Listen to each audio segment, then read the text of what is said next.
असल में जी वहाँ पे जो जहाँ तक हमारे नॉलेज के मुताबिक जो हमने सुना है या कुछ देखा है कि वो अपने मुल्क के लिए अपने आवाम के लिए काम बहुत करता है।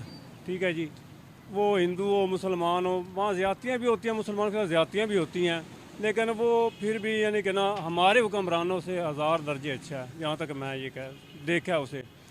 बल्कि मैं एक उनकी वीडियो देख रहा था कि एक साइड पे हमारा प्राइम मिनिस्टर है, एक साइड पे उनका प्राइम मिनिस्टर है, अजान हो रही है। हमारा प्राइम मिनिस्टर जो है वो अजान दे के वो कह रहा है ठीक है तकरीर जारी रहने दो। उनका प्राइम मिनिस्टर है मोदी, उसने वो माइक बंद कर दिया और उससे पहले अजान सुनी। नवाज शरीफ की बात कर रहे हैं आप, ये मैंने भी वीडियो देखी है। जी देखी है। इसी तरह वो जो जेल के अंदर है उसकी भी मैंने देखी है, उसने भी मतलब अजान का एहतराम नहीं किया, नवाज शरीफ ने नहीं किया। असल में मैं सिर्फ एक चीज़ कहता हूँ, अगर हमारे मुल्क के अंदर इस्लामी निज़ाम आ जाए, निज़ाम खिलाफत राशिदा, अल्लाह का कुरान, नबी पाक सल्लल्लाहु अलैहि वसल्लम का फरमान, बज़रिया खिलाफत राशिदा और ख़ास कर हज़रत उमर फ़ारूक रज़ियल्लाहु अन्हु का कानून अगर लागू हो जाए तो मैं चैलेंज के तौर पे कहता हूँ कि हमारा मुल्क पूरी दुनिया के अंदर सबसे टॉप पे ऊपर जाए। शरई निज़ाम आएगा तो जमहूरियत गई फिर। जमहूरी नहीं, शरी होना चाहिए। जमहूरियत अगर जमहूरियत है ना तो सहाबा के तरीके से है। ठीक है जी, सदाकत। जमहूरियत तो है ही नहीं, जमहूरियत मैं कहता हूँ जमहूरियत तो इस्लाम में नहीं है। जी, जमहूरियत मैं वही तो कह रहा हूँ कि यहाँ पे इस्लामी निज़ाम होना चाहिए, क्योंकि ये हमारा मुल्क रसूलुल्लाह सल्लल्लाहु अलैहि वसल्लम के शहर के बाद ये हमारा जो मुल्क है ये कलमे की बुनियाद पे आया है। ठीक है, 27 रमज़ान मुबारक की शब को यानी ये आया है, एक बहुत ही मुबारक महीने के अंदर आया। करते हैं।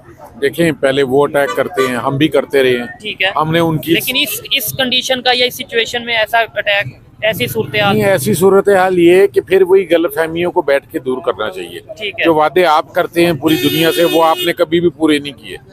तो अफगान गवर्नमेंट जो है वो वादों की, जो लोग ऐसे हैं जो वादों का पास रखते हैं। तो इसका मतलब है फिर हम नहीं पास रख रहे। हमने तो किसका पास रखा है, मुझे एक बता दें कि जिसका पास हमने रखा है। अपने अंदर देखना चाहिए इंसान को।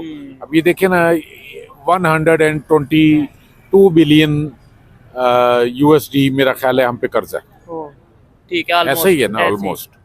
तो अगर ये सी पैक जो है तो आप 75% चाइना को दे दें, ठीक है। कि जब वो उसके जो अर्निंग होगी सी पैक से वो चाइना ले फॉर द नेक्स्ट 10 years और 15 years, ठीक है। और 25% हमें दे दे, ठीक है। और हमारा कर्ज वो अजाफी उतार दे, ठीक और आप लॉ में एक अमेंडमेंट कर लें कि आप आइंदा कर्ज नहीं लेंगे, तो कर्ज उतर सकता है कि नहीं उतर ठीक है, सकता। ये आपने एक पॉलिसी तो अच्छी बताई है, लेकिन ये नहीं होगा। लेकिन नहीं, इसके ऊपर दो खबरें भी मैं आपको साथ बता देता हूँ। मैं तो करंट अफेयर देखता रहता हूँ। अमेरिका ने ये बोला है, IMF ने, अमेरिका ने नहीं, IMF की तरफ से ये आया कि भाई चाइना के साथ जो सी पैक का प्रोजेक्ट चल रहा है उसके ऊपर काम रोका जाए इमीडिएटली। उन्होंने साथ बोला है कि इमीडिएटली काम रोका जाए IMF का। यानी कि अब हम बुरा फंस गए हैं, यानी कि या तो IMF के पास नहीं जा पाएंगे या चाइना के साथ सी पैक नहीं कर पाएंगे। अब हम किधर जाएं? नहीं, आप चाइना से निगोशिएट करें कि वो हमारा कर्जा उतार दे, हाँ। और नेक्स्ट 10-15 years उसके हवाले कर दें सी पैक, आपका मसला ही हल हो जाएगा। क्या इंडिया की नेवी राज कर रही है? इंडिया वैसे ही पूरे वर्ल्ड पे इस वक्त राज कर रहा है, वो कोई भी आप चीज उठा के देख लें। और जैसे आपने बात की, सोमाली पायरेट्स जो थे वो सबके लिए सरदर्द बने हुए थे,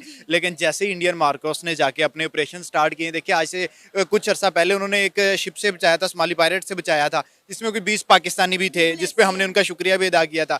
उसके बाद आप ये देख लें, मतलब कि जो भी है, जिस तरह से इंडियन मार्कोस, कुछ भी मसला हो जाए दरिया के अंदर, समंदर के अंदर, आपको वहां पर इंडियन मार्कोस नजर आएंगे। क्यों? क्योंकि वो अपने बजट पे इतना ज्यादा हिस्सा लगा रहे हैं, और लगा रहे हैं तो फिर वो नजर भी आता है कि यार उनकी जो नेवी है, उनकी जो आर्मी है, वो काम भी कर रही है। बरक्स देख लें, हम भी लगाते हैं, इतना ज्यादा हम भी लगाते हैं, लेकिन हमारा वो नजर नहीं आता कि यार हमारी जो नेवी है वो कहाँ पर गई हुई है।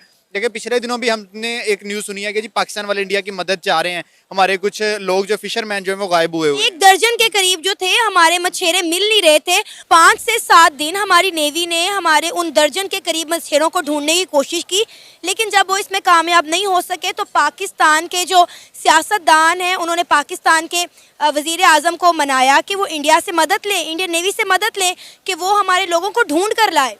यार देखिए बिल्कुल ऐसा ही है। जो इंडियन इस वक्त चल रहे हैं ना, इंडियंस रिलीजन से कहीं ऊपर निकल गए हैं, वो ह्यूमैनिटी का सोच रहे हैं। उन्हें पता है कि यार अगर किसी की मदद हो जाएगी तो उससे हमारा कुछ बुरा नहीं होने वाला। देखें, और hats off to Indian navy और मार्कोस को, जिस तरह से उन्होंने पाकिस्तान की पहले भी मदद की, और आई थिंक सो अगर अब हम मदद मांगेंगे तो अब भी करेंगे। चलिए, आपने जैसे बात की थी अभी पायरेट से बचाया है, तो देखें इंडिया की आप इस वक्त नेवी को देख सकते हैं, वो बहुत ज़बरदस्त जा रहे हैं। वो उनके कोई भी आप उठा के देख लें ऑपरेशन, जिस ऑपरेशन में भी हैं वो आपको टॉप ऑफ द लेवल नजर आएंगे। बरक्स दूसरे जो हैं बाकी पाकिस्तान पाकिस्तान की भी हमने हमेशा सुना है कि नंबर 1 आर्मी है, नो डाउट है, लेकिन हम उस तरह से काम अब नहीं कर पा रहे, पता नहीं इसके पीछे क्या रीजंस है। ओवरऑल अगर बात करें तो इंडिया वैसे ही भाई इस वक्त हर फील्ड में बहुत ज़्यादा ऊपर निकल चुका है। एज ए फैसिलिटेटर कोई भी हुक्मरान जो है वो हमारे साथ उस तरीके से ताउन नहीं करता। इनके नारे सिर्फ इलेक्शन से पहले तक के होते हैं, जीतने के बाद इनको हमारी याद नहीं आती। ये सिर्फ असम्बलियों में पहुंचने का एक तरीका आवाम रखी है इन्होंने। असम्बली जाने के बाद इनको कभी याद नहीं आई कि किसी गरीब की रोटी पूरी होती है या नहीं होती है। ना आज तक हमारा सबसे बड़ा बेसिक इशू है ना, उनमें ना आज तक एजुकेशन पे काम हुआ है और ना गरीब की रोटी के ऊपर। सिर्फ ये नारे इलेक्शन तक होते हैं, इलेक्शन के बाद कोई किसी को नहीं पूछता। क्या आप समझते हैं जैसी सूरत हाल पाकिस्तान में आपने बताई है कि इलेक्शन से पहले कुछ और बाद में कुछ होता है, क्या हमारे पड़ोसी मुल्क हिंदुस्तान में भी इसी तरह इलेक्शन से पहले कुछ, इलेक्शन के बाद कुछ, कानून वैसा ही है यहाँ जैसे है? माफ़ कीजिएगा, कहने को वो हमारा पड़ोसी मुल्क है, लेकिन हमारे वो मतलब मुखालफिन भी है, मतलब लेकिन जो एनिमी भी हैं। लेकिन बात सच्चाई की ये है कि वहाँ पे एक डेमोक्रेसी है। नरेंद्र मोदी 2 टर्म मुकम्मल कर चुका है 10 साल की, अब फिर वो तैयार है।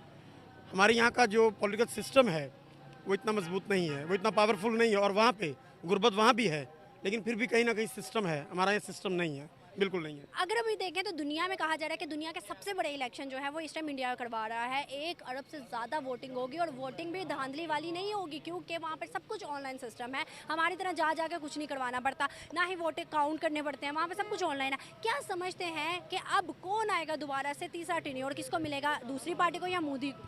देखें, वहाँ पे 2 बड़ी जमातें हैं, एक कांग्रेस है और दूसरी जो है वो बीजेपी है। और बीजेपी जो है इस वक्त वो हुक्मरान जमात है, नरेंद्र मोदी जो हैं इस वक्त की उनकी कारकर्दगी देखें, जो इंटरनेशनल लेवल के ऊपर जो उसने अपनी इमेज कायम की है वो बेहतरीन है, और उनका जो जीडीपी ग्रोथ है उनकी वो बहुत ज़बरदस्त है। वहाँ बिजनेस आया है, कारोबार आया है, और आवाम के लिए रिलीफ है।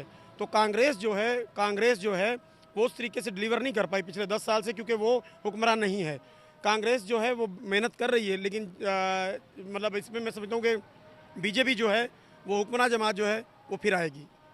मोदी ने 10 सालों में चौथी बड़ी मौशियत, 5वीं बड़ी मौशियत इंडिया को बनाया है। क्या लगता है कि आने वाले 5 सालों में उसका मुकाम क्या होगा, क्योंकि दुनिया के बड़े बड़े ममालिक उसके साथ मिलना चाहते हैं, ट्रेड करना चाहते हैं, इन्वेस्टमेंट करना चाहते हैं। आने वाले सालों में क्या फ्यूचर देख रहे हैं उसके आने के बाद?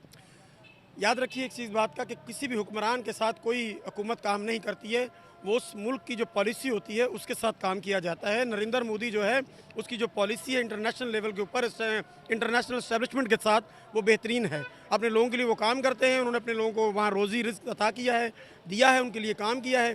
तो वहाँ पे इंटरनेशनल कंपनीज़ वहाँ काम करती हैं, इन्वेस्टमेंट करती हैं, पैसा खर्च करती हैं, वहाँ ट्रस्ट है। हमारे पाकिस्तान में इस वक्त जो कंपनीज़ हैं वो बंद करके यहाँ से जा रही है। हाल ही में टेलीनॉर को देख लें, शेल को देख लें, बहुत सारी कंपनीज है यहाँ से जा रही हैं। तो वो वहाँ पे ट्रस्ट है। हमसे बाद के जो ममालिक थे, बांग्लादेश हमसे आगे जा चुका है, वो हमसे रहा हुआ, हमसे आज़ाद हुआ, हमसे अलग हुआ, ठीक है जी। हालांकि वो हमारा ही दिल था, हमारा था, हम सब थे, मशरकी पाकिस्तान था। तो वजह यह है ट्रस्ट। हमारे यहाँ पे ट्रस्ट नहीं है। हमारे हुक्मरान जो हैं वो सिर्फ बातें करते हैं, उन्होंने आज तक अपनी आवाम को ट्रस्ट नहीं दिया, तो इंटरनेशनल लेवल पर क्या ट्रस्ट देंगे।